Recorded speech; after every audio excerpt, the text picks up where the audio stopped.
Anualmente y desde 1970 se celebra cada 22 de abril el Día de la Tierra, que tiene como fin crear conciencia ambiental alrededor del mundo sobre los problemas de la superpoblación, la producción de contaminación, la conservación de la biodiversidad y otras preocupaciones ambientales para proteger la tierra.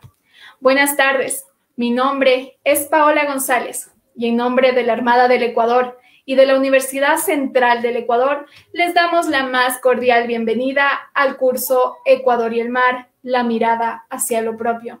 Este es el 12º módulo del curso Ecuador y el Mar, el cual busca mostrar las bondades que se encuentran en la esencia que junta al mundo. El curso se conforma de 15 módulos, una conferencia semanal que abordan diferentes temáticas que permiten tener una visión integral de que la humanidad debe volver su mirada al mar, la mirada hacia lo propio. En este 12º módulo, el tema central es cultura marítima y subacuática, y damos la bienvenida a todos sus panelistas, quienes son el capitán de corbeta, Carlos Perugacci, director de Conciencia Marítima y Apoyo al Desarrollo Comunitario de la DIGEIM, la licenciada Aida Rodríguez Salvatierra, coordinadora del Departamento de Investigación y Desarrollo de la Historia Marítima en la Armada del Ecuador. También contamos con la presencia de Carlos Pacheco, conservador museólogo, Regional Dirección Técnica Zonal 5, sede Guayaquil. Y por último, el fotoperiodista Juan Pablo Verde Soto. Cada conferencista tendrá alrededor de 15 minutos para su exposición. Después de las respectivas conferencias, tendremos una ronda de preguntas realizadas por los asistentes a través del en vivo en la página de Facebook de la Facultad de Jurisprudencia de la Universidad Central del Ecuador. Además de esto, queremos recordar a todos los participantes que nos están mirando en este momento que el contenido de este curso es de carácter académico y que expresa únicamente las opiniones de los ponentes como investigadores, conocedores de las materias. Asimismo, este panel no tiene ninguna vinculación o afiliación política, por lo cual los panelistas son objetivos en sus propuestas académicas, evitando comentarios al respecto de posturas políticas vigentes o personales, por lo que se le pide al público abstenerse de realizar preguntas relacionadas a asuntos proselitistas. Y así queremos dar paso a nuestro primer conferencista, el capitán de corbeta, Carlos Perugacci, quien nos va a hablar sobre conciencia y cultura marítima en el Ecuador. Puede comenzar con su exposición. Bienvenido.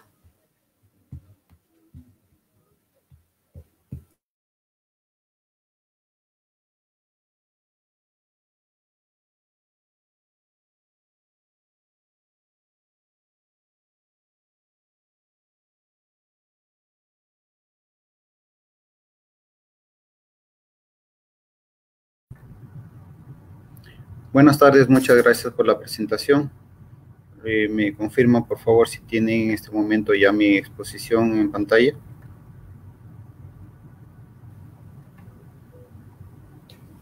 Sí, la observamos claramente.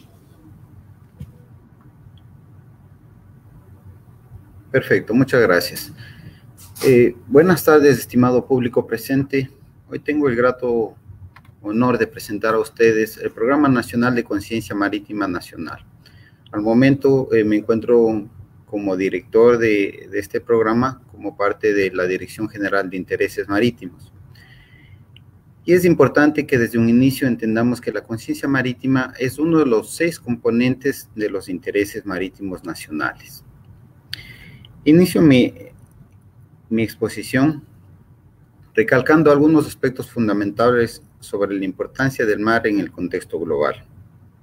Nuestro planeta está cubierto por aproximadamente el 71% de su superficie por los océanos. El mar, el suelo y subsuelo marino constituyen una importantísima reserva de recursos vivos y no vivos, con un 75% de abundancia total en el planeta. Asimismo, debemos reconocer que el mar es una fuente de oxígeno permanente y regenera cerca del 70% de este importante gas para la vida misma y para todos los procesos que se dan en este medio. Así también facilita el comercio internacional a través del transporte marítimo, alcanzando más del 90% de exportaciones e importaciones a nivel global. Y por supuesto, es uno de los principales reguladores del clima mundial. No obstante de lo expuesto, debemos enmarcar todas las acciones de protección, preservación, para lograr un aprovechamiento sustentable de todos los recursos vivos y no vivos que podemos encontrar en él. Asimismo, en este contexto, tenemos que el mar ecuatoriano es muy vasto, muy amplio, con una extensión del territorio marítimo que actualmente abarca aproximadamente 1.092.000 kilómetros cuadrados. Y asimismo, la plataforma continental que se encuentra en el fondo de estos espacios marítimos, al momento es de aproximadamente 266.000 kilómetros cuadrados en su posibilidad de extensión. Esto nos da una relación de aproximadamente, en este momento, de 4:1, pero con la posibilidad de extensión de hasta un 5.3%. En este contexto, debemos entender que la conciencia marítima, como había indicado anteriormente, es uno de los 6 componentes de los intereses marítimos nacionales, que el Estado ecuatoriano ha definido y adoptado a través de la Dirección General de Intereses Marítimos. La conciencia marítima, como se lo ve en pantalla, se lo define como la capacidad que poseen los habitantes de un país para comprender, aceptar y valorar este grado de dependencia que tenemos con respecto al mar, desde un punto de vista de supervivencia, seguridad y todos los aspectos que el mar nos puede brindar.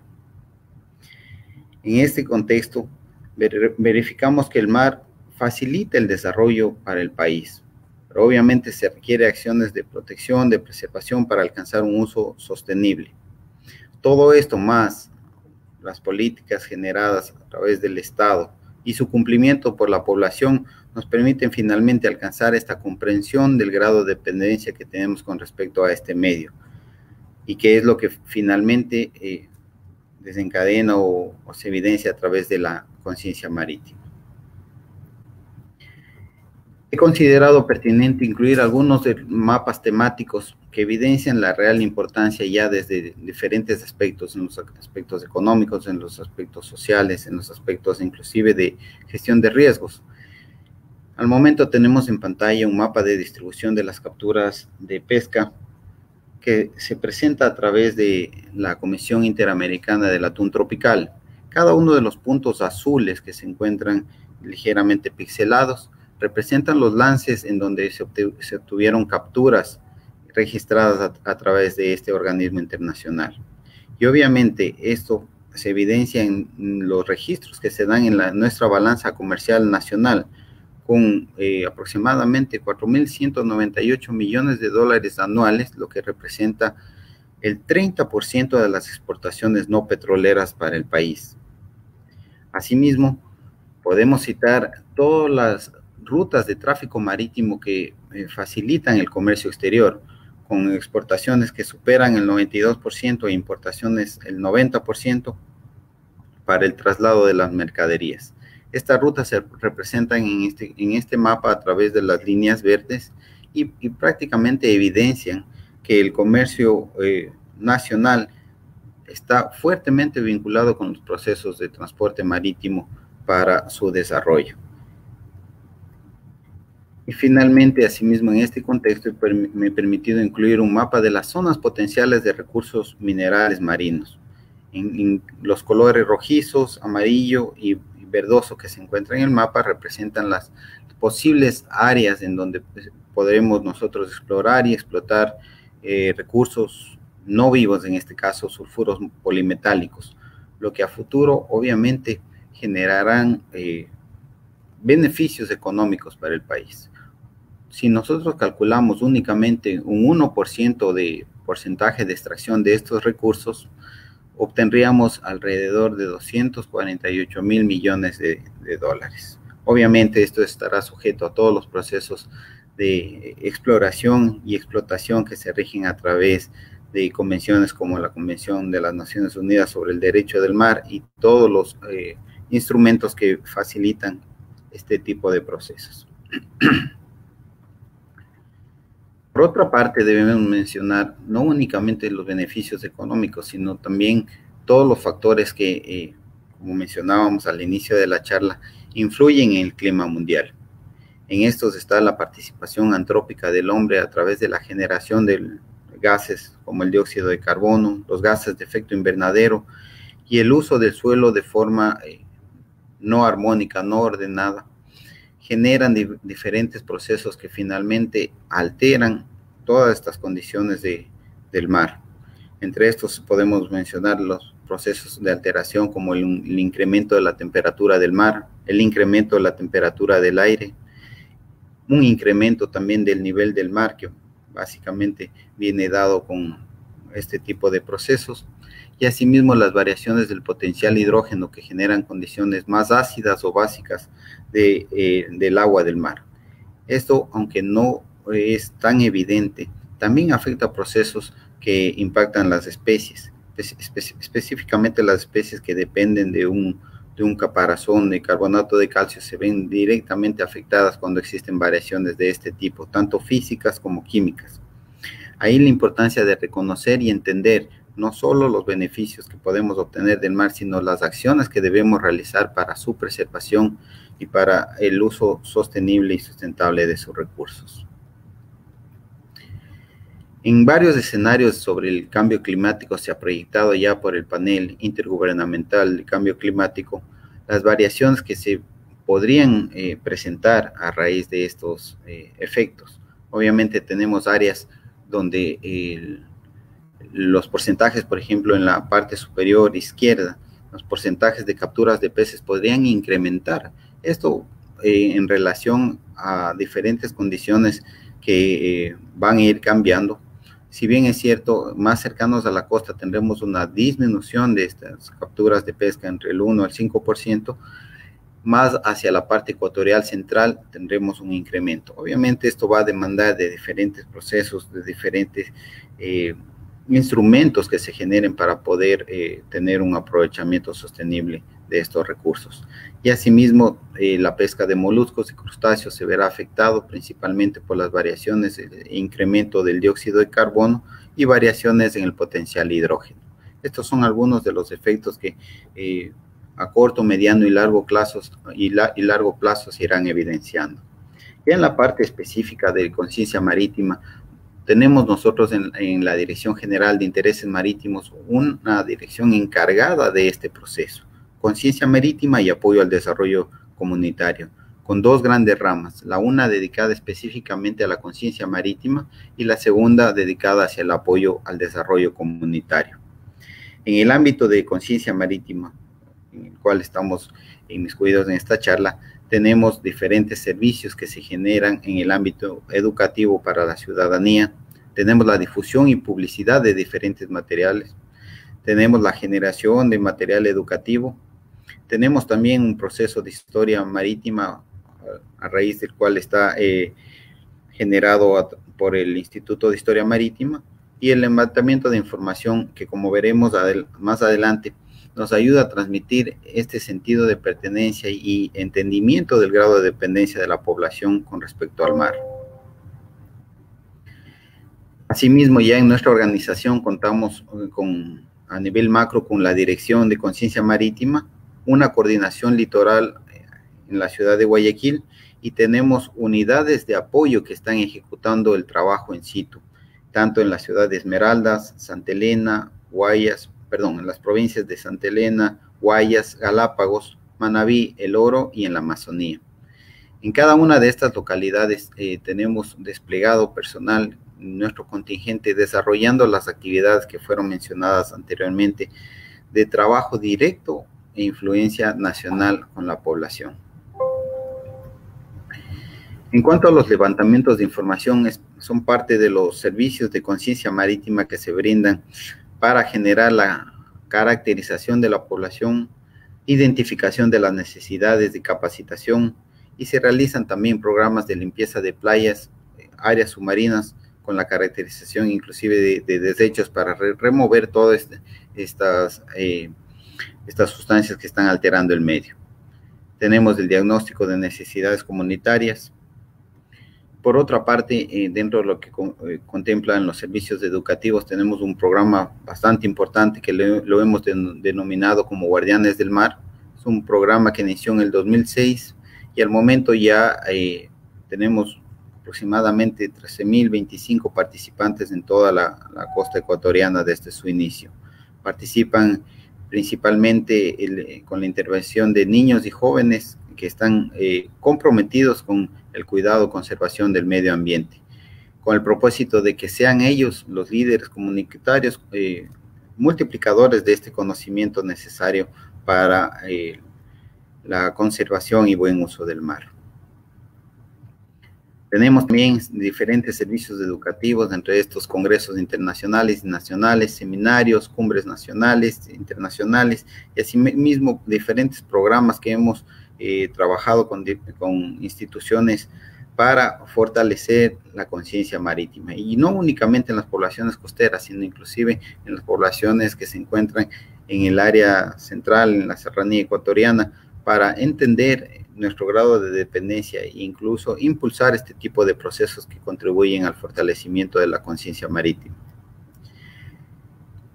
Tenemos también acciones de tipo cívico-militar, como campañas de salud. Hemos podido incorporar diferentes programas de apoyo para las comunidades que obviamente tienen necesidades específicas, y con el propósito de que se identifiquen con nuestros servicios, con nuestros requerimientos, para que sean parte de todo este proceso. Se les ha brindado capacitaciones, atención médica, como parte de los procesos que se dan de apoyo a la comunidad. Básicamente esa es una charla introductoria sobre la conciencia marítima, cómo nosotros la concebimos y cómo nosotros esperamos continuar en los próximos años para su fortalecimiento. Gracias por su atención.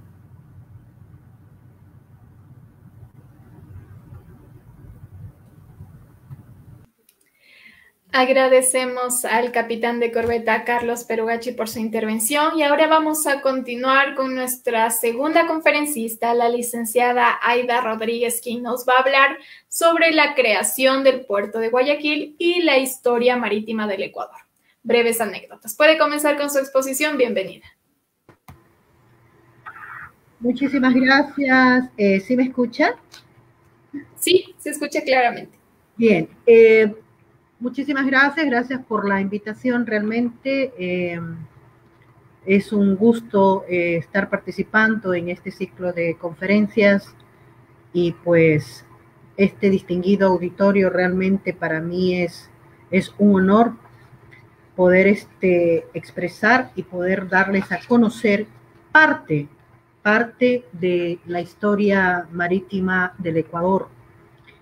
El tema del cual yo les voy a hablar es acerca de la Capitanía del Puerto de Guayaquil y sus 200 años de existencia. Esto parte básicamente de una investigación con unos de los documentos originales que maneja y que organiza el Instituto de Historia Marítima, y lo tiene prácticamente dentro de su archivo histórico. Voy a poner mi presentación. Por favor, me confirman si es que se la puede ver, ¿verdad? ¿Estamos? ¿Sí? Bien. Sí, se ve claramente. Muchísimas gracias. Bien. A lo largo de la vida colonial de Guayaquil, ejercía las funciones de autoridad marítima el propio corregidor, quien era el encargado del registro de las naves que arribaban y salían del puerto de Guayaquil. Pero cuando Guayaquil dejó de ser corregimiento para erigirse en gobierno militar por la Real Cédula del 8 de diciembre de 1762, sería el propio gobernador el que realizaría dichas funciones.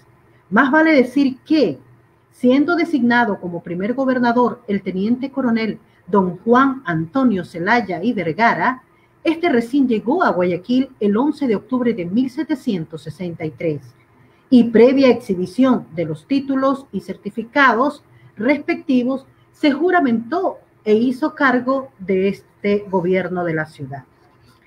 En los últimos tiempos hemos conocido de un relato histórico efectuado por el capitán de corbeta Ernesto Escobar Vallejo, en la que destaca un acta manuscrita, básicamente, de creación de la Capitanía del Puerto de Guayaquil, ocurrida el 13 de marzo de 1801, que la obtuvo en el Archivo General de Marina, en una de las investigaciones que él fue a hacer allá en España, en el archivo don Álvaro de Bazán, es el nombre de este archivo español.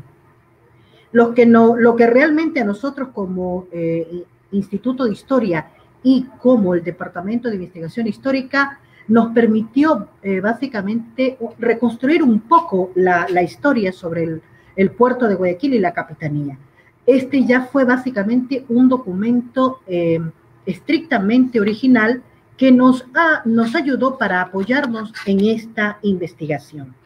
Al respecto diremos que, de acuerdo al análisis que hemos realizado, el apostadero de Callao y las capitanías, el establecimiento del apostadero del Callao había sido dispuesto por reales órdenes el 23 de mayo y 22 de julio de 1793, en tanto que el brigadier de la Real Armada Española, Tomás Ugarte y Liaño, fue nombrado por el rey el 18 de julio de dicho año, comandante de marina de ese apostadero, con atribuciones semejantes a las de un capitán general del departamento, y este arribó al Callao a mediados de 1799 para establecerlo. En cambio, la capitanía del puerto de Callao había sido creada el 1 de noviembre de 1791. 7 años después, esto es, en 1798, se creó la de Valparaíso y en 1801 se crearon la capitanía de Concepción y la capitanía de Guayaquil. Sobre esta última nos referiremos a lo siguiente. La creación de la capitanía del puerto de Guayaquil. Don José Antonio Caballero, director general de la Real Armada, expuso desde Aranjuez, en España, el 1 de marzo de 1801, la necesidad de que se establezca el empleo del capitán del puerto en la ría de Guayaquil y en la Concepción de Chile, para que tomen a cargo la vigilancia y gobierno de dichos puertos, que son los más frecuentados de aquellos mares, para evitar los graves perjuicios que traen al servicio de su majestad y al comercio. Dice sobre estos que se hallan en ventajosa situación para proveer a los almacenes de marina en Lima de los afectos navales que produce aquel país, con no tanto gravamen como hoy sufre el Real Erario por defecto de conocimientos facultativos en los sujetos que intervienen en sus acopios. Esto es textualmente lo que nos informa y lo que nos dice el documento.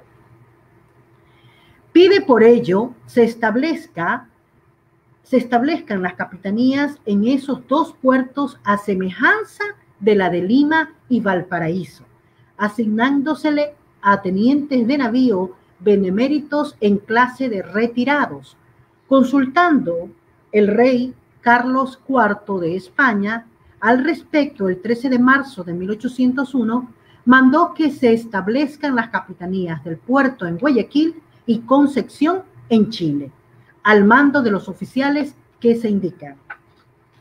Los primeros capitanes del puerto, nosotros podemos ver, el rey Carlos IV había nombrado en Palacio a 19 de diciembre de 1801 como gobernador de Guayaquil al teniente coronel don Bartolomé Cucalón y Villamayor, pero aquel llegó a la ciudad y se hizo cargo de dicho puesto recién el 5 de marzo de 1803, 2 años después. Una de sus primeras gestiones fue la de establecer la ya creada Capitanía del Puerto de Guayaquil, nombrando capitán del puerto interino a su hijo, don José María Cucalón y Aparicio. Con el visto bueno del comandante del apostadero del Callao, aquel se posesionó como tal el 1 de septiembre de 1803. Este sería el primer capitán del puerto de Guayaquil en la historia, aunque la ejercía de manera interina. Es así que solo sirvió en aquel cargo hasta el 15 de octubre de 1804, en que llegó su reemplazo, que lo era el capitán de fragata Joaquín de Asunsolo y Lazuela, quien en realidad era el capitán del puerto titular de Guayaquil, nombrado por el rey, y lo ejerció por algunos años. Sobre Joaquín de Asunsola se dice que en 1806, siendo capitán del puerto, efectuó sondeos en el estero Salado y en el río, desde Guayaquil hasta La Puná, en compañía del coronel de ingenieros don Luis Rico, de orden de gobernador Bartolomé Cucalón.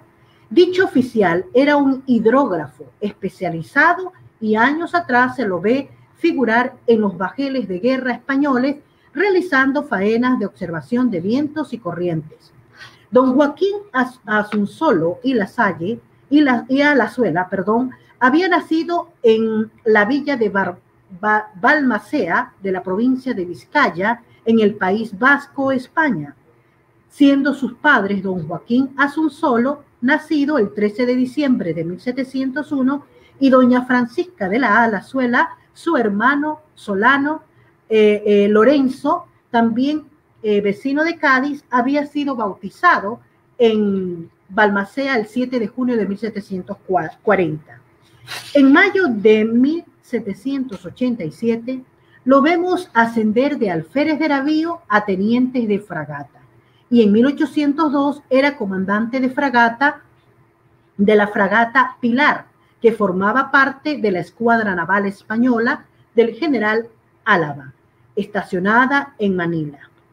Por carta del 21 de febrero de 1805, el virrey de Lima, Marqués de Avilés, autorizó la compra de un bote para la compañía del puerto de Guayaquil en 1,087 pesos, pero es de indicar que en las actas del Cabildo recién se menciona el cargo el 19 de julio de 1811, que ejercía el teniente de fragata Joaquín de Villalba, a quien lo sorprendió la revolución guayaquileña del 9 de octubre en su puesto.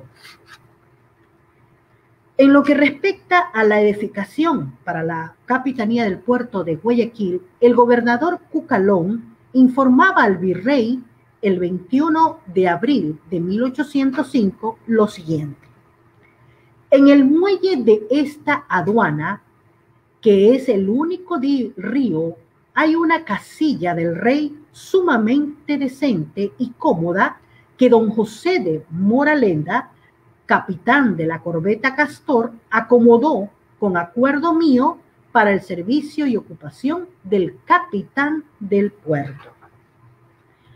Es posible que Villalba se haya posesionado de capitán del puerto de Guayaquil inmediatamente después de terminar su gestión como gobernador, don Bartolomé Cucalón, esto es, posterior al 17 de septiembre de 1810, y como dijimos, lo haría hasta el 9 de octubre de 1820.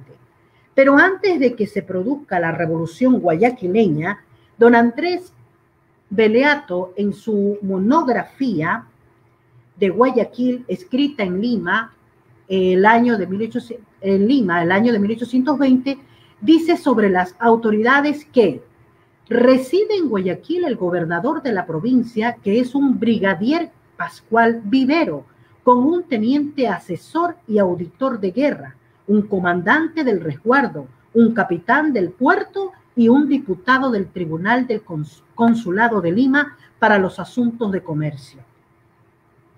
Es importante mencionar que al producirse la revolución del 9 de octubre de 1820, la Junta de Gobierno encargó a Manuel Antonio Luzarraga el comando de la división de lanchas cañoneras, entregadas por el realista capitán del puerto, don Joaquín Villalba. Y además, desde ese día, Luzárraga, a quien se le había otorgado el grado de capitán de fragata, se desempeñaría como capitán del puerto de Guayaquil, independientemente, y según don Julio Estrada, lo haría hasta 1827. Al terminar el periodo colonial de nuestra nación y después la etapa de la Gran Colombia, la autoridad marítima continuaría en las mismas condiciones, pues sería el mismo capitán del puerto el que ejercía aquellas funciones a lo largo del periodo republicano hasta la actualidad. Licenciada, le recordamos que le quedan 3 minutitos para su exposición. Perfecto, sí, está bien, ya termino, sí. Respecto a la emblemática edificación de la Capitanía del Puerto, nosotros prácticamente tenemos que el 21 de abril de 1857, la razón social a Pérez inició la construcción del muelle a orillas del río Guayas, que es una de las imágenes que nosotros prácticamente estamos viendo aquí. En tanto, la Capitanía, cual el edificio emblemático permaneció en el lugar hasta 1990, en que tuvo que trasladarse hasta el puerto marítimo y sus instalaciones en el muelle fiscal serían ocupados por el cuerpo de guardacosta.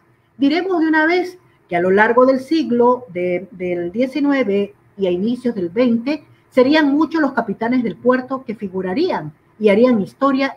Entre ellos nos permitimos nombrar a los comandantes de Lucas Rojas, José Antonio Gómez, José María Robles, Juan Manuel Ura, ¿no? Siendo básicamente una de estas instalaciones una de las más antiguas de la nación, pues con sus 220 años de existencia es también el primer reparto. La Capitanía del Puerto del Puerto es el primer reparto con que contó la Armada del Ecuador. Por lo tanto, un bravo Zulú por el protagonismo de los personajes que le dan y le dieron realce y que sirven y sirvieron a la nación, controlando su comercio marítimo por más de 2 siglos. Muchísimas gracias.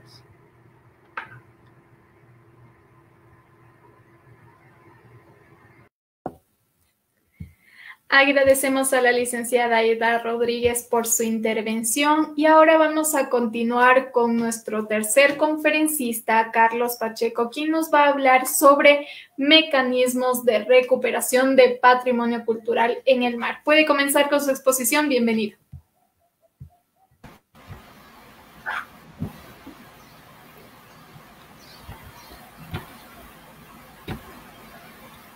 ¿Sí me escuchan? Hola. Sí, lo escuchamos muy bien. Listo, gracias.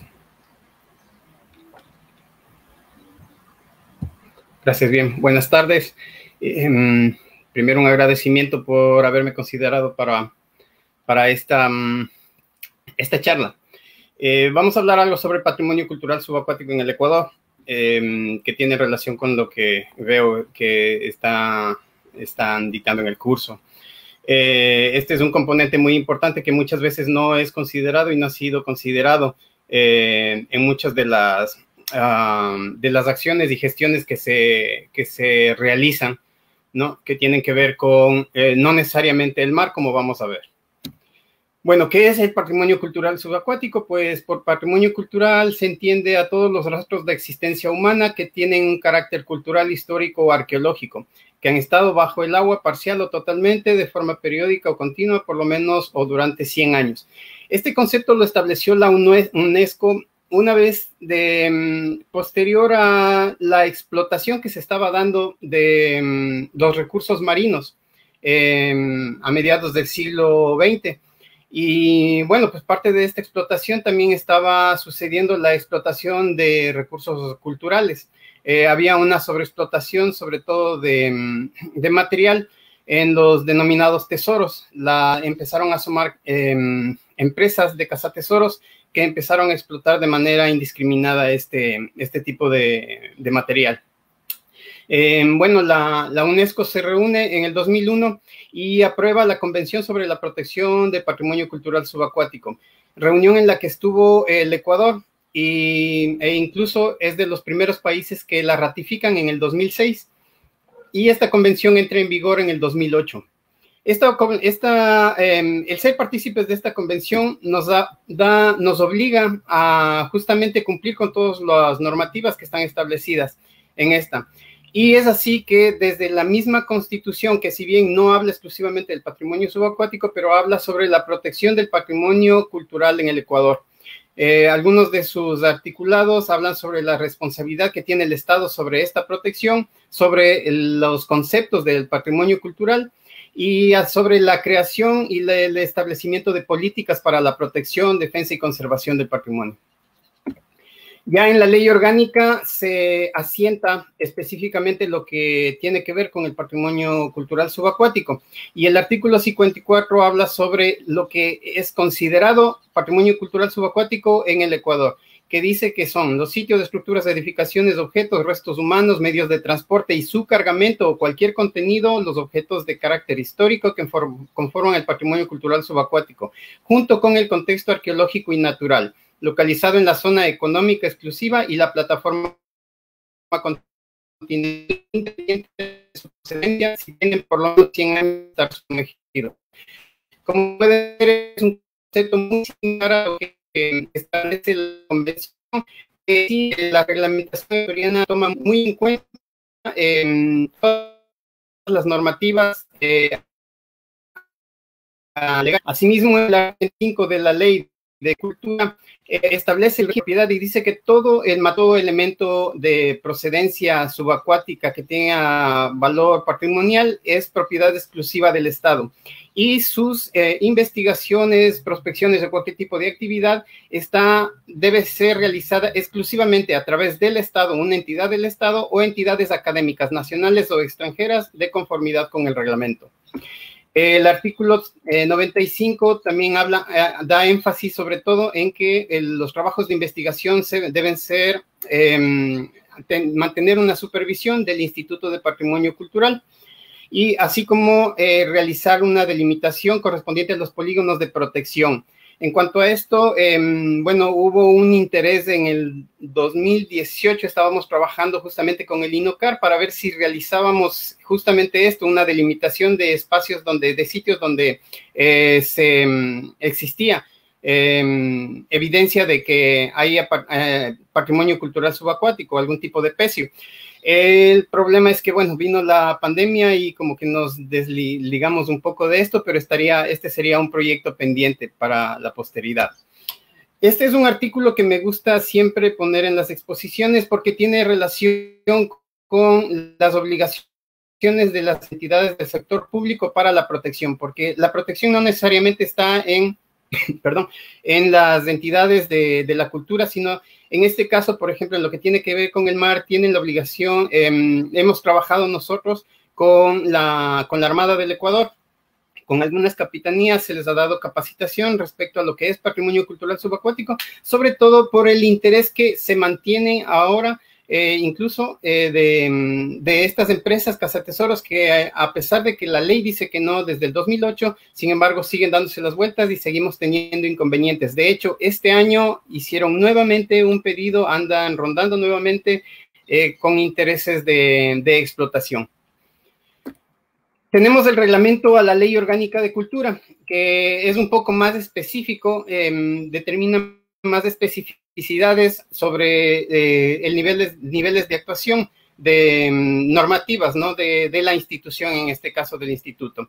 Este hace referencia al direccionamiento exclusivo para la investigación científica.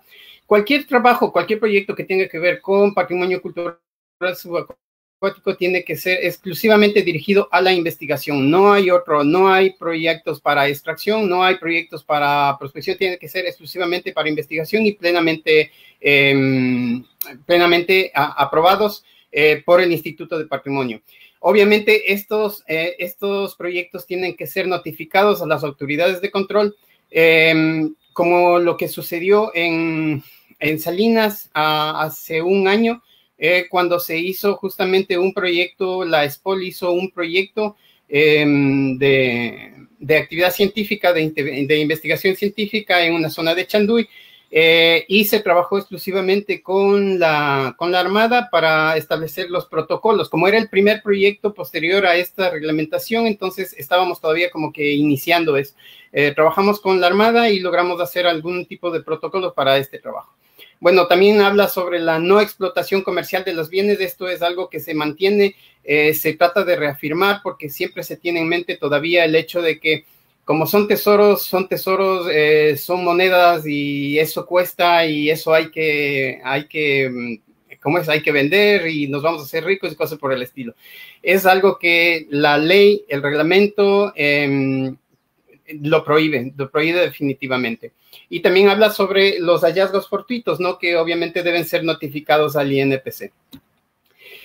Adicional a esto, tenemos una normativa técnica para el procedimiento de autorización de investigaciones del patrimonio cultural subacuático. Este está fundamentado en las 4 etapas de la investigación arqueológica, común y silvestre, como toda investigación arqueológica, en este caso adaptada al agua, que tiene que ver con el diagnóstico del sitio, prospección arqueológica, excavación y la puesta en valor. Son 4 etapas.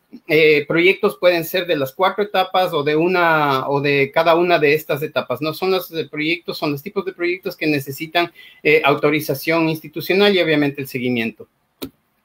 Lastimosamente, la historia del Ecuador con el patrimonio subacuático ha sido la misma que, como dije al principio, que en la mayoría de países. Empezó con ataques, con explotación de estos recursos. Estos fueron algunas de las concesiones donde se trabajaron hasta el 2008. Eran concesiones que el Estado ecuatoriano daba a algunas empresas, ¿no? Y estas empresas explotaban este tipo. Estas empresas explotaban, obviamente, con intereses netamente económicos, absolutamente nada de investigación, por lo tanto, la información era mínima. Y como pueden ver aquí, incluso utilizaban mucha tecnología, pero realmente cuando uno ya ve lo que es una investigación, es una tecnología básica. Lo único que ellos necesitaban es encontrar depósitos, ¿no? Para ir a explotar y encontrar los mal llamados tesoros, ¿no? Y comenzar con su explotación. Lastimosamente, eso ocasionaba situaciones como estas, donde encontramos balas de cañón que pertenecían a algunos galeones, ¿no? Pero por ser extraídas de forma inadecuada, así como son almacenadas o depositadas en sitios donde no son adecuadas, pues tenemos resultados como estos, ¿no? Que es la destrucción total de los bienes. Posterior al 2008, bueno, el instituto también empezó a tener algunas iniciativas que tienen que ver con patrimonio cultural subacuático. Y una de las intenciones que se hizo fue justamente eliminar de la memoria el concepto de que este patrimonio tiene que ver únicamente con tesoros, ¿no? Con el mar y todo eso. Así es que se empezaron a hacer trabajos en cuerpos lacustres. Es así que en el 2008 y 2009 se realizaron 2 proyectos de trabajos de prospección arqueológica en la laguna de Culebrillas, cerca de los 4,000 metros, en los que se hicieron recorridos lineales para identificar evidencia que dé fe de algún tipo de material. Por ejemplo, tenemos esta estructura que se encuentra en la laguna. Y alrededor de esta laguna encontramos este aríbalo inca de concepción local.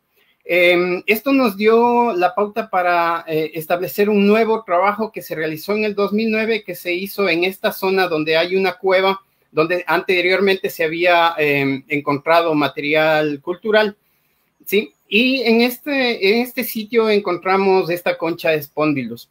Seguramente en los 2 casos del aríbalo y de la concha Spondylus son depósitos accidentales, pero que dejan en evidencia el uso ritual que pudo haber tenido esta laguna. Y de hecho es una laguna muy interesante porque esa ritualidad se lo vive hasta ahora. Durante las inmersiones nosotros encontramos también materiales y evidencias de que está siendo utilizado actualmente como de manera ritual, ¿no? Otro trabajo que se hizo fue en la laguna de San Fernando de Buza, en el Azuay. En esta laguna lo que se hizo, el trabajo de prospección fue para complementar un trabajo arqueológico que se hizo en toda la zona de la laguna, en los alrededores de la laguna. En este caso se encontró este material cerámico que pertenece a una vasija ordinaria, no es de origen ritual. Al parecer también el depósito habría sido de un origen accidental. No había evidencia de ritualidad, ni ajuares, ni nada por el estilo. Otro trabajo se hizo en la laguna de Ayllón, también en el Azuay. lo interesante de esta laguna es que es parte de los rituales, no rituales, sino parte de las actividades que desde la época de la colonia tenían la intención de, en este caso, por ejemplo, disminuir la cota de la laguna con el fin de encontrar oro, que era lo que buscaban los españoles. La situación es que esta laguna tuvo dos procesos de secación, la una que fue a principios de la época republicana y la otra que fue en los años 50. El trabajo arqueológico terrestre evidenció esto, ¿no? Esta situación de lo que se habían hecho campamentos donde seguramente estaba la gente que hizo esta, no sé si se puede ver, esta grieta, amplió esta grieta, esta salida de agua, ¿no? Estamos hablando de aquí de unos 6 metros, bajando la cota de la laguna en casi 5 metros, ¿no? Pero sin embargo no lograron su objetivo y bueno, se fueron decepcionados, asumo. Sin embargo, esta laguna da origen al río San Sebastián, donde hasta la actualidad siguen sacando oro los artesanos, de manera artesanal. Este es el último proyecto que se ha trabajado, es un proyecto muy interesante, muy hermoso, que tiene que ver con corrales marinos que se encuentra en Lihuiqui, en la provincia de Manabí. Esto es al norte del Cabo de San Lorenzo. Es una extensión de aproximadamente 5 a 8 kilómetros donde se encuentran estos depósitos de puestos a propósito, ¿no? Con esta sucesión de piedras, ¿no? Que fueran puestos con el fin de formar este tipo de estructuras que cuando en una zona intermareal, cuando sube la marea, esto se llena y cuando baja la marea, esto queda lleno de agua y obviamente quedan ahí animales. Si bien es cierto, hoy no hay mucha pesca, pero lo que sí es que hoy tenemos ahí y son todavía utilizados por la gente local, donde sacan mucho pulpo. Y de hecho el sitio hoy es conocido como para ir a disfrutar de un buen pulpo, ¿no? Bueno, esta es una evidencia de la tradición marítima que tuvieron nuestros antepasados, tradición que fue reconocida por los mismos españoles cuando llegaron. Muchas crónicas hablan sobre el encuentro de la famosa balsa manteña, ¿no? Que eran balsas construidas con dimensiones que llamaban mucho la atención, sobre todo también el uso de la vela, que se creía exclusivamente de Europa, pero no, la vela ya se utilizaba aquí, velas construidas con algodón. Bueno, entonces esta zona lo que nos da es una relación justamente con esta tradición marítima que había tenido. En este sitio se hicieron levantamientos de las estructuras, se hizo el trabajo de fotogrametría y se hicieron unas isometrías de los corrales con el fin de estimar y de verificar que estos no son de origen natural. Adicionalmente a esto se han hecho trabajos con material que fue extraído lastimosamente, como digo, de los cazatesoros, ¿no? Pero bueno, algo teníamos que hacer con ese material y en este caso, por ejemplo, tuvimos un arcabuz que lastimosamente se está deteriorando por las condiciones. Es muy difícil, de hecho, para personas especialistas es muy difícil contemplar porque son unidades que están juntas, metal y madera, y esto es muy difícil de conservar. Sin embargo, le hicimos una radiografía de la zona donde ustedes están viendo y determinamos que justamente no era una varilla cualquiera, era realmente un arcabuz lo que teníamos ahí. También se hicieron trabajos con macuquinas, que era porque las concesiones antes determinaban que la mitad de los bienes se quedaba la empresa y la mitad se quedaba el Estado. Bueno, el material que nos quedamos nosotros obviamente tenía que ser trabajado y en este caso lo que se hizo es limpiezas de este material y hoy por hoy están en un proceso de inventario. Como conclusión podemos indicar que en el Ecuador el patrimonio cultural subacuático realmente está protegido y normado, o sea, realmente sí hay la normativa, en ese caso lo que hemos cumplido, ¿no? Como lo que dice la Convención de la UNESCO, como país, y están direccionadas y se ha direccionado exclusivamente a la investigación, como lo dice la misma convención. Sin embargo, como les dije anteriormente, las normativas no han evitado que empresas de cazatesoros sigan interesadas en esto. De hecho, tuvimos denuncias en el 2016, 17 de trabajos que estaban haciéndose con permisos ambientales en la zona de Chanduy. Se verificó que obviamente no eran trabajos ambientales lo que estaban haciendo porque las metodologías son muy similares, ¿no? Las metodologías de prospección. Entonces, lastimosamente, estas empresas estaban aprovechando de permisos ambientales para hacer relevamientos que obviamente iban direccionados a la explotación de patrimonio subacuático.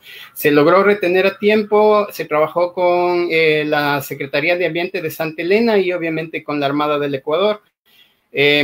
Hasta cierto punto que se logró detener ese tipo de trabajos, ¿no? Otra conclusión que tenemos es que si bien es cierto los proyectos de arqueología subacuática en el Ecuador no son muchos, son limitados, ¿no? Pero nos ha permitido contar con varias zonas, con varios contextos, y esto es muy interesante, que puede abrir alternativas de investigación.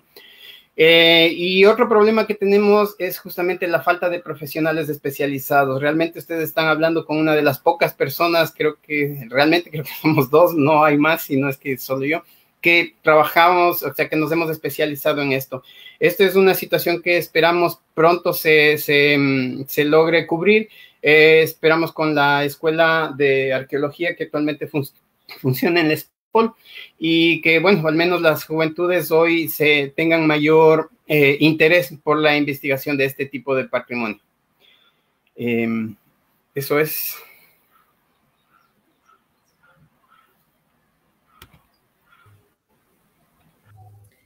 Agradecemos a Carlos Pacheco por su intervención y damos paso a nuestro último conferencista, Juan Pablo Verde Soto, quien nos va a hablar sobre el mar y su entorno ecuatoriano a través de la fotografía y el arte visual. Puede comenzar con su exposición. Bienvenido. Buenas noches, buenas tardes con todos. Muchas gracias por la invitación a este foro. Les agradezco mucho haberme tomado en cuenta. Sí, quisiera hablar desde mi experiencia personal como un observador sobre lo que ha sido mi relación con el mar, ¿no? Es más un tema personal y también ser un poco testigo de lo que pasa alrededor de nuestra costa o de nuestro litoral ecuatoriano. Quisiera compartirles una presentación.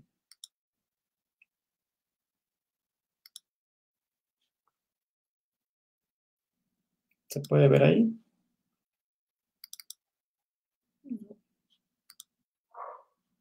Creo que está aquí.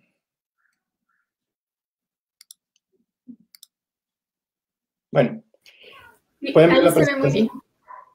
¿Sí? Sí, ya. Sí, ahí se ve claramente. Perfecto. Bueno, mi relación con el mar básicamente se remonta hace algunos años cuando tuve la oportunidad de poder trabajar en las Islas Galápagos como tripulante de los barcos de turismo, ¿no? Siempre desde pequeño me llamó muchísimo la atención saber qué había detrás de las montañas de Quito. Siempre les preguntaba a mis padres, ¿qué hay detrás del Pichincha? ¿Qué hay detrás de las montañas? Y la respuesta para un niño curioso como era yo de 5 o 7 años era, pues hay un mar, allá está el mar, allá está la playa, hay más montañas todavía, pero finalmente vas a llegar al mar. Entonces, esa curiosidad me llevó algún momento a estar cerca del mar y trabajar en el mar y depender del mar de alguna manera para mi subsistencia. Alguna vez fui tripulante de barcos y sé lo que es de alguna forma vivir en el mar, ¿no? Y ser parte de este maravilloso entorno natural que es el mar. Yo creo que el mar ecuatoriano es algo que no nos hemos dado cuenta todavía los ecuatorianos, la importancia que tiene en nuestra vida cotidiana y la importancia que tiene en nuestras relaciones humanas con el mar.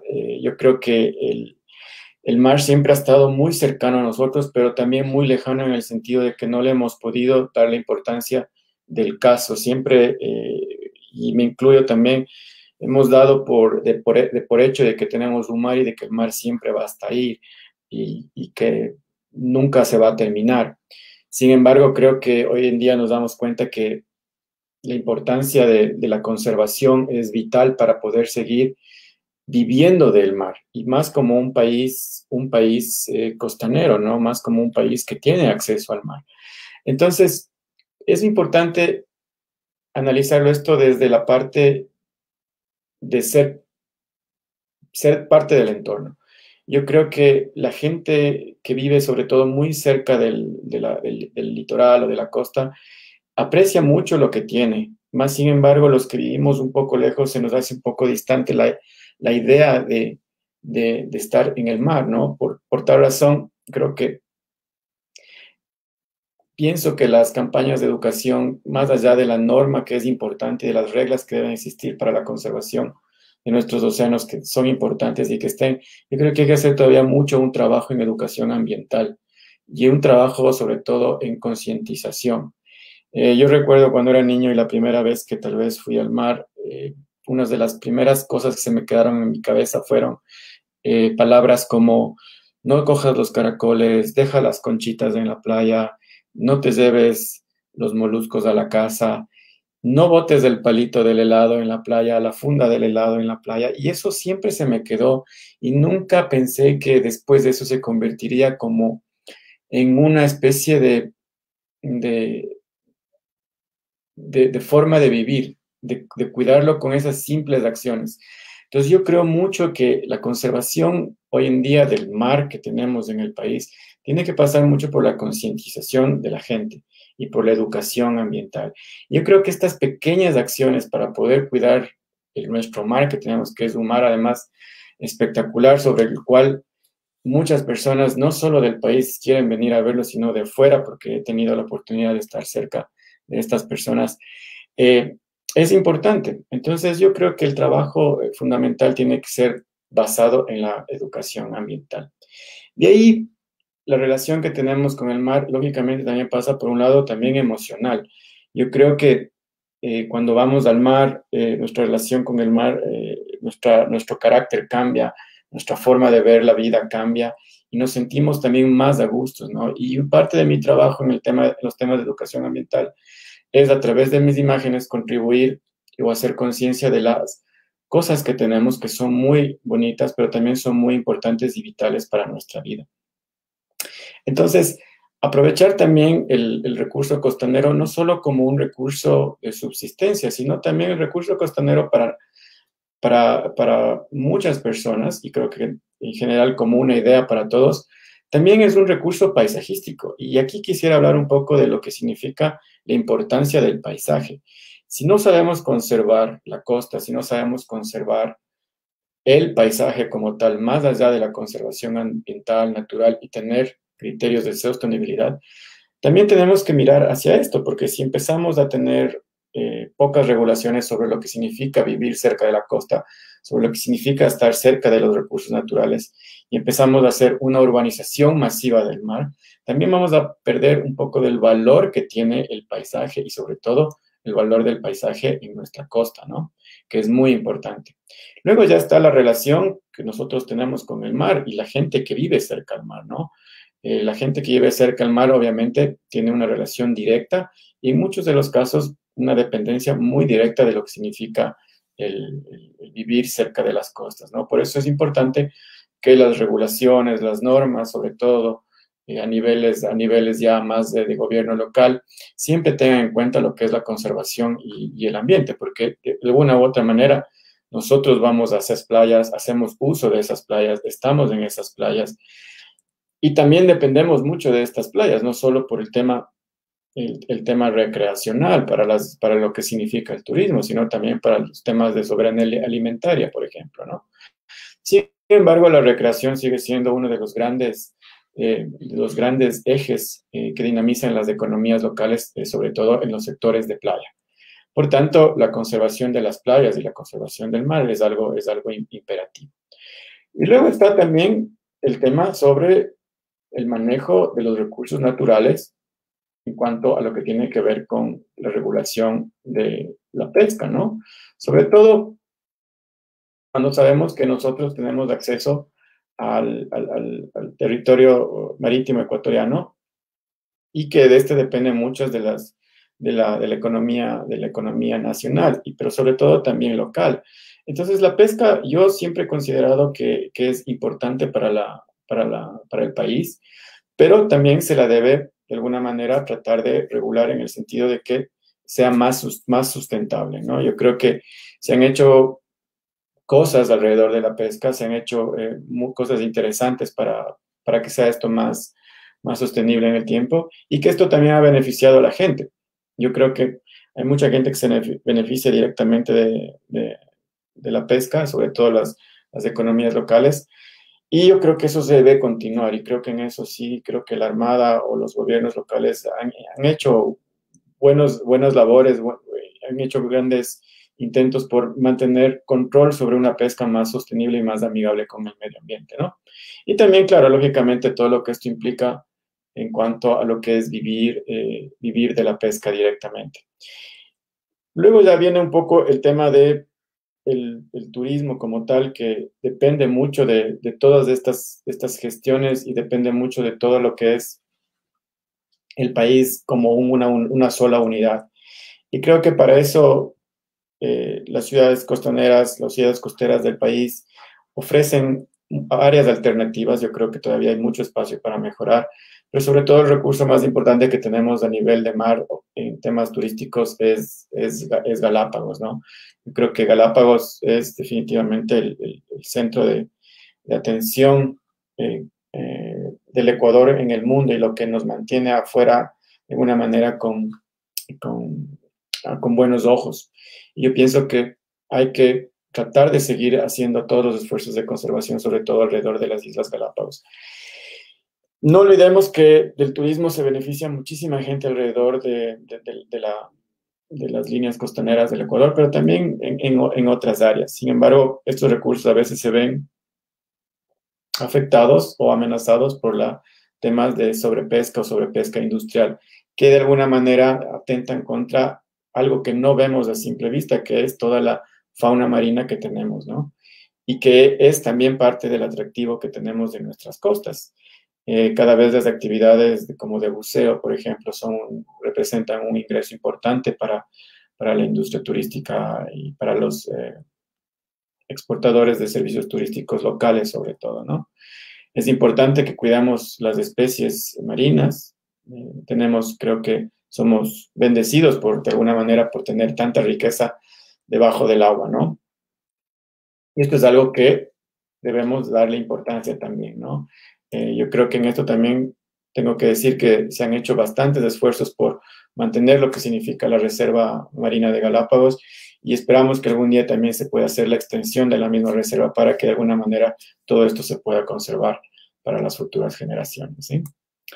Y finalmente yo quisiera hablar sobre lo que vamos a dejar nosotros como legado, ¿no? Porque finalmente esto, de alguna manera, nosotros como seres humanos estamos ahora, pero luego no estaremos por acá y alguien tiene que retomar estas ideas y retomar el curso de estas acciones.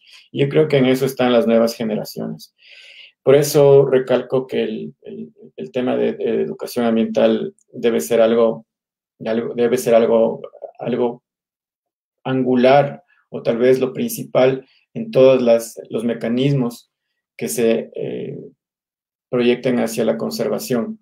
Sin educación ambiental, pienso que todos los otros esfuerzos de alguna manera quedan un poco en el aire si es que no se hace concientización. Yo creo que lo que mejor podemos hacer es la concientización y también que, bueno, en mi parte, que es llevar las imágenes para que el mundo o las personas en el país vean lo que tenemos, puedan apreciar también lo que cuidamos, ¿no? Solo cuidando lo que tenemos vamos a poderle darle valor a estas cosas, ¿no?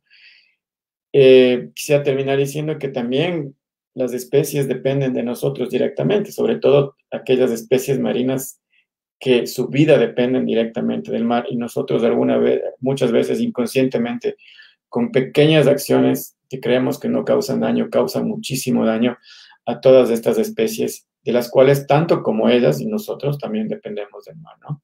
Es importante el cuidado de las especies, es importante designar áreas especiales en la playa donde uno puede hacer actividades de recreación, pero también actividades de conservación. Poder convivir con la naturaleza es algo importante, y más en un día como hoy que celebramos el Día de la Tierra, ¿no? Creo que el mensaje en definitiva debe ser un día de hacer conciencia sobre lo que tenemos alrededor de nosotros y cuál es nuestro rol fundamental como especie humana sobre la Tierra, porque somos uno más en el mundo, en este planeta, y nos debemos a él. Quisiera terminar simplemente con agradecerles. Si tienen alguna pregunta, por favor, estoy a las órdenes. Mis imágenes igualmente están a las órdenes para la universidad, para la Armada, en cualquier campaña ambiental que deseen utilizarlas. Sería para mí un honor poder cooperar y colaborar con ustedes. Muchas gracias.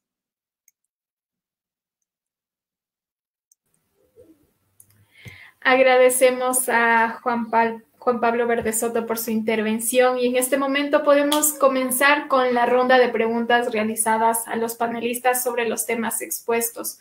Queremos recordar que pueden realizar sus preguntas a través del en vivo en la página de Facebook de la Facultad de Jurisprudencia de la Universidad Central del Ecuador.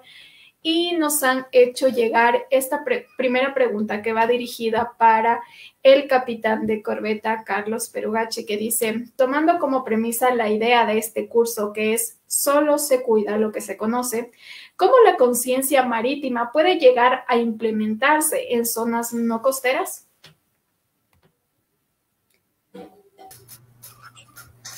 Muchas gracias por la pregunta. Definitivamente considero que más que un proceso de implementación, esto es un proceso de consolidación de conocimientos en la población. Definitivamente el componente de conciencia marítima es de carácter nacional, no está vinculado únicamente a regiones costeras o regiones que dependen o están en el medio físico directamente con el mar.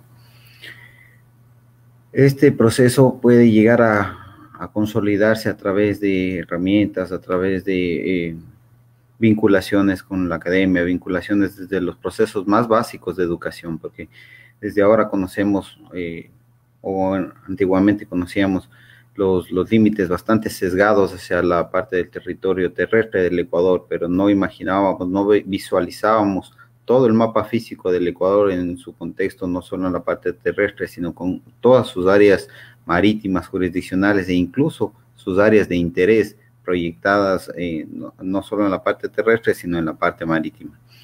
Todo esto considero yo que no es un proceso únicamente de la región costera, esto es un proceso nacional que nos ayuda a entender y a visualizar mejor todas las potencialidades que tenemos en el mar, en el ámbito de recursos, como fuente, como medio para el comercio, como también un medio para el turismo, y como todos los diferentes usos y beneficios que podemos obtener de él. Las acciones como seminarios, charlas e incluso inclusión de contenidos en el pensum educativo contribuye muchísimo a consolidar esta conciencia marítima necesaria en toda la población del Ecuador.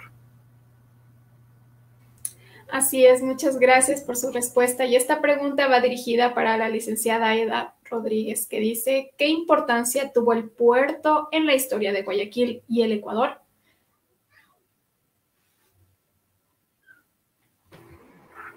Bueno, la historia del puerto de Guayaquil realmente va muy concatenada a la historia marítima del Ecuador. Empezamos básicamente que los orígenes de lo que es la Armada del Ecuador empieza básicamente, ahora último que nosotros hicimos una investigación con la independencia de Guayaquil, el 9 de octubre de 1820. Además, también pues el puerto tiene mucha raigambre milenaria con respecto a todo lo que es los términos marineros. Guayaquil es un puerto muy importante que tiene su historia junto con la Armada del Ecuador, como les digo, desde el origen de la independencia de Guayaquil en 1820. nace la Armada del Ecuador, formando ya en esos momentos una escuadra al mando de José María Villamil. Tenemos nosotros básicamente un lazo muy grande con respecto a forjadores navales que dan, obviamente, dentro de la historia su participación. Y no solamente en el puerto, sino a nivel nacional. Presidentes que han sido prácticamente, como José María Robles, José María Urbina, que han sido básicamente testigos y miembros de esta noble institución. Muchas gracias por su respuesta. Y esta pregunta va dirigida para Carlos Pacheco, que dice, ¿qué bienes forman parte del patrimonio cultural subacuático ecuatoriano?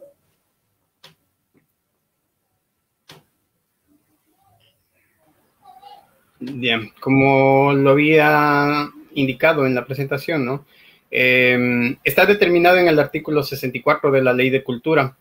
Tiene relación con todo material, todo tipo de evidencia que esté sumergida, ya sea en el mar o en espacios lacustres, en ríos, ensenadas, que tienen la característica de, bueno, que sean evidencia del paso del ser humano, ¿ya?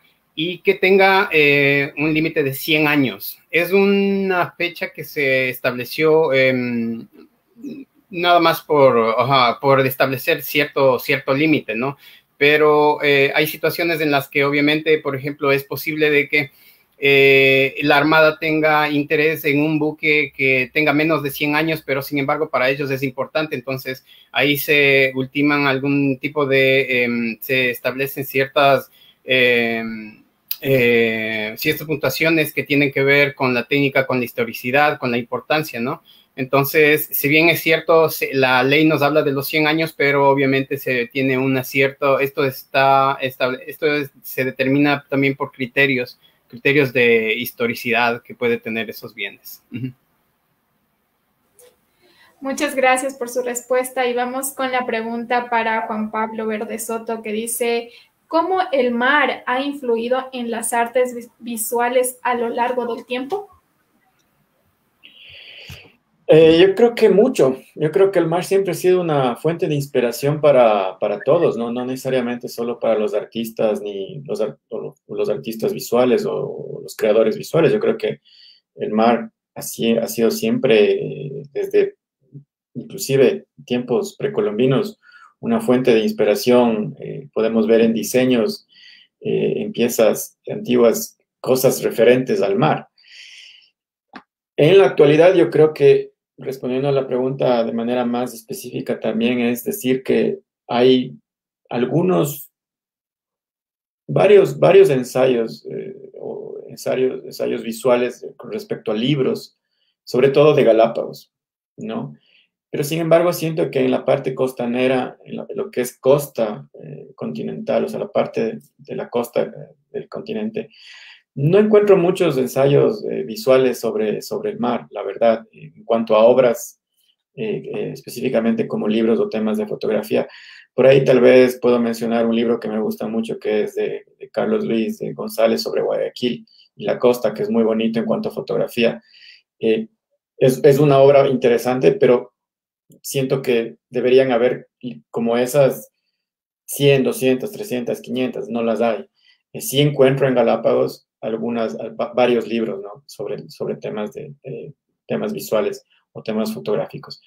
En la costa no, a más allá de lo que he buscado, de mi experiencia personal, y sería muy interesante rescatar también cosas de archivo, porque también pienso que el archivo es importante rescatarlo, y en el archivo también podemos encontrar mucha información y fuentes de inspiración también. Así es, muchas gracias por su respuesta. Y esta es otra pregunta para el capitán de corbeta Carlos Perugachi, que dice, ¿cuál es el grado de dependencia y por lo tanto de importancia que tenemos los ecuatorianos con respecto al mar? Personalmente considero que el grado de dependencia e importancia para nosotros es muy elevado en el sentido de que esta importancia, como mencionaba ya en la presentación, viene dada por el mar en su contexto como medio en donde se desarrolla el transporte marítimo, más del 90% del comercio exterior. Importancia porque también es una fuente de recursos tanto vivos como no vivos para su exploración, explotación o incluso conservación y preservación en los casos, por ejemplo, de patrimonio cultural, como veíamos en otras de las presentaciones.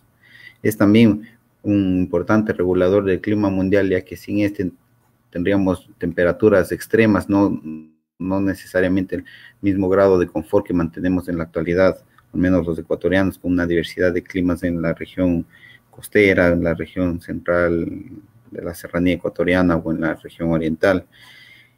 Facilita actividades y contribuye a la economía local a través del turismo.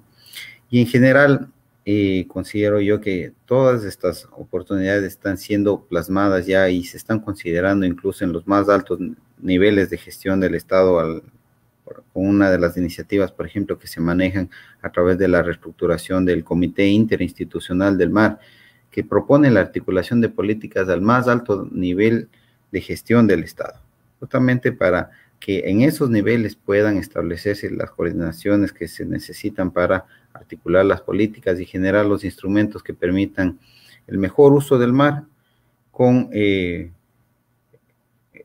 siempre el sentido de pertenencia y de dependencia que tenemos para hacerlo de la mejor forma. Así es, muchas gracias por su respuesta. Y esta pregunta va dirigida para la licenciada Aida Rodríguez, que dice, hablando de historia marítima y de uno de los principales conflictos del Ecuador, ¿cuál fue el papel fundamental que jugó el mar ecuatoriano en los conflictos territoriales con Perú?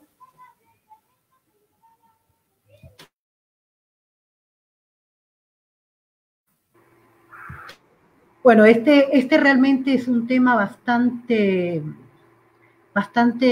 digamos, un poco delicado en el sentido de que nosotros hemos tenido y hemos construido una historia de acuerdo a los documentos que guardan nuestro archivo histórico.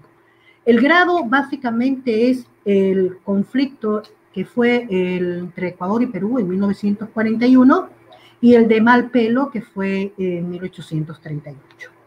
Entonces, son conflictos realmente, digamos, que tienen ya su historia, al igual que el del Paquilla, que el del Cenepa. Entonces, tienen su historia con el asunto limítrofe.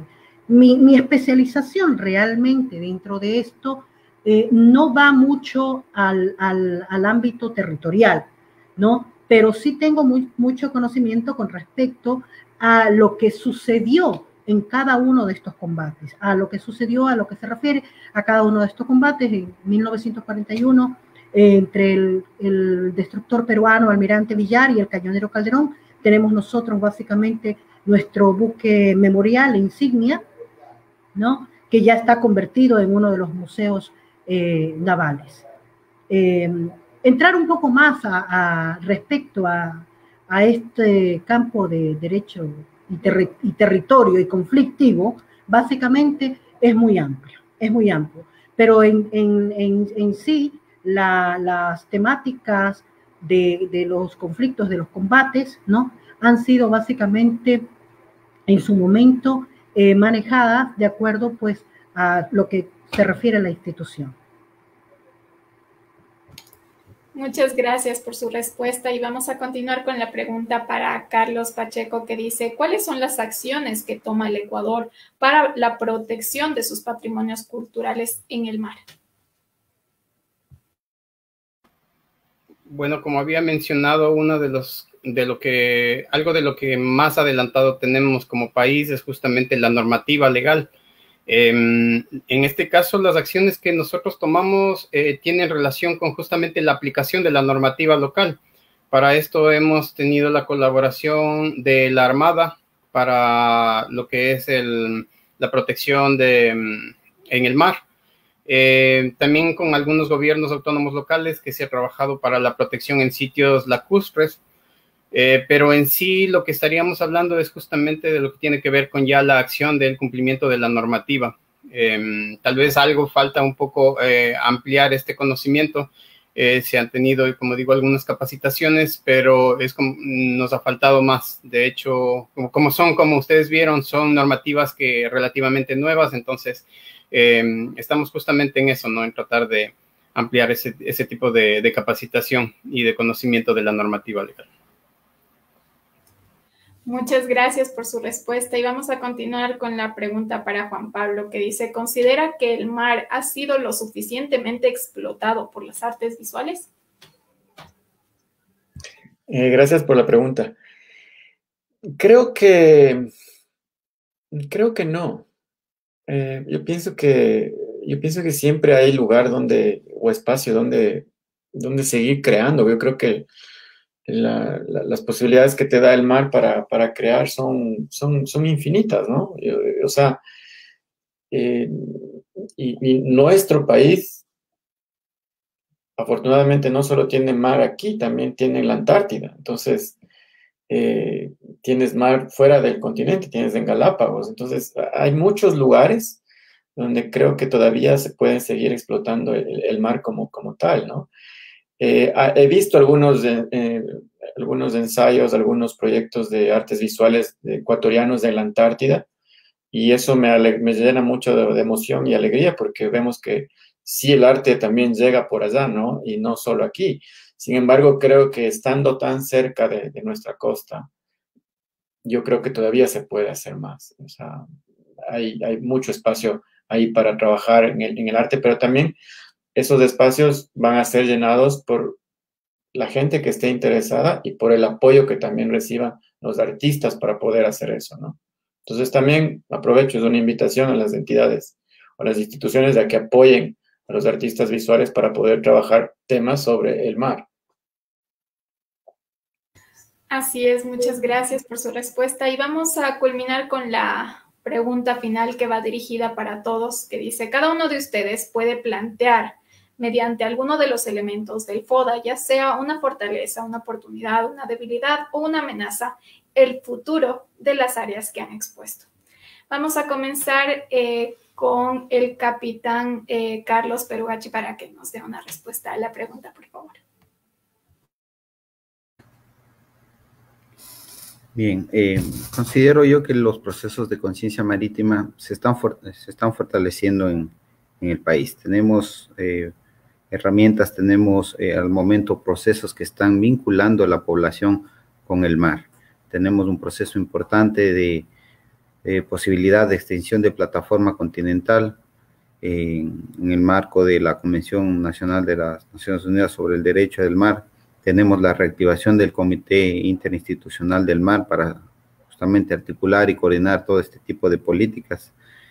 Tenemos la generación de más instrumentos, tenemos la implementación de las políticas nacionales, oceánicas y costeras que, a pesar de que fueron generadas algunos años atrás, tomado bastante tiempo en su implementación por la falta de instrumentos como la Agenda Intersectorial del Mar y otros que en la actualidad se están retomando justamente para nuevamente poner nuestra mirada hacia el mar y lograr desde todos los niveles, desde los niveles más altos de gestión hasta los niveles de ejecución o incluso de convivencia únicamente que se relacionan al ámbito marítimo, nos permitan cada uno de estos fortalecer ese conocimiento y entendimiento de lo que representa el mar para los ecuatorianos. En realidad, este entendimiento, más allá de ser un componente de los intereses marítimos, representa muchísimo para cada uno de los ecuatorianos y prácticamente yo considero como una fortaleza o como varias fortalezas todos estos aspectos que he mencionado en torno a lo que va a suceder en el futuro con la conciencia marítima del país. Va a continuar, va a fortalecerse y va a ser parte desde los procesos más básicos de la educación para contribuir en este conocimiento tan necesario para cada uno de nosotros. Así es. Vamos a continuar con Aida Rodríguez para que nos dé una respuesta a la pregunta, por favor. Yo pienso que realmente una de las fortalezas que tiene en sí la Armada del Ecuador y a través de la producción de las obras que edita el Instituto de Historia es básicamente esa, o sea, su producción histórica, su archivo histórico, la información, el documento primario que básicamente nace de esta institución que la forman y la forjan estos oficiales de la República del Ecuador.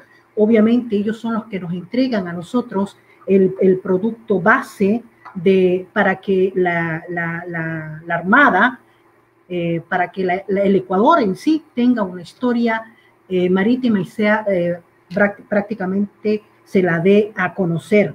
Nosotros como ecuatorianos nos identificamos mucho con, por ejemplo, con los marinos inventores. Entonces, es una identidad cultural. La balsa Manteña Huancavilca también nos da una identidad cultural, porque esta balsa es netamente ecuatoriana, la que vieron en 1523 los españoles. Otra de las fortalezas que tiene básicamente es la producción, el desarrollo de la producción histórica, que a nivel de Sudamérica prácticamente el Instituto de Historia Marítima del Ecuador, de la Armada del Ecuador, es uno de los institutos que, a pesar de ser uno de, digamos, más nuevos que los de Colombia, Uruguay, Argentina, Perú, realmente no ha producido estos centros de estudios más antiguos que el del Instituto de Historia de la Armada del Ecuador, tanto como lo ha hecho el INIMA en sí.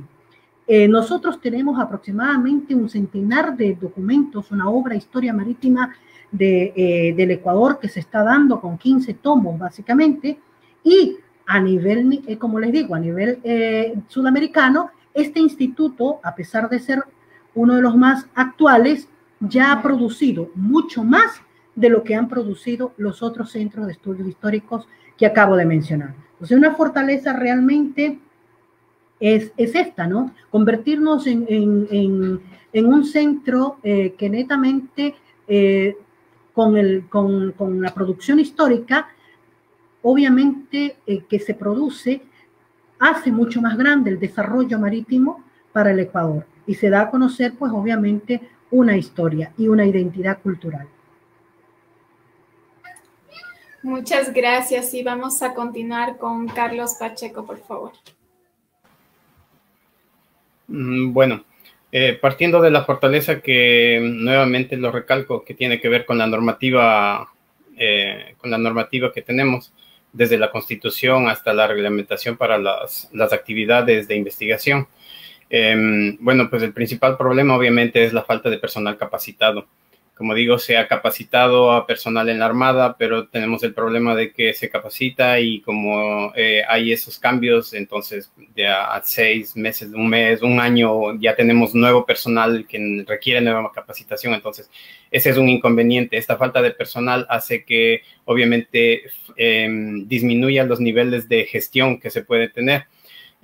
Además de que, como vimos, el patrimonio cultural subacuático no está solo en el mar, no está disponible solo en ciertos sitios, sino también tenemos en aguas interiores.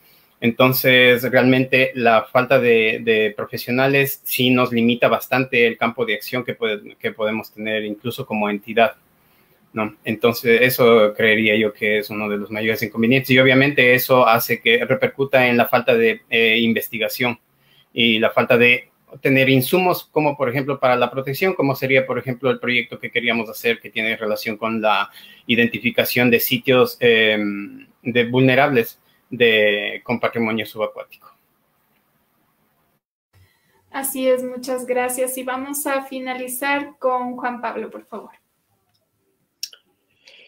A ver, yo creo que una de las principales fortalezas, geográficamente hablando, de nuestro mar es la cercanía que tenemos nosotros en cuanto a llegar y la facilidad con la que tenemos de llegar a la costa.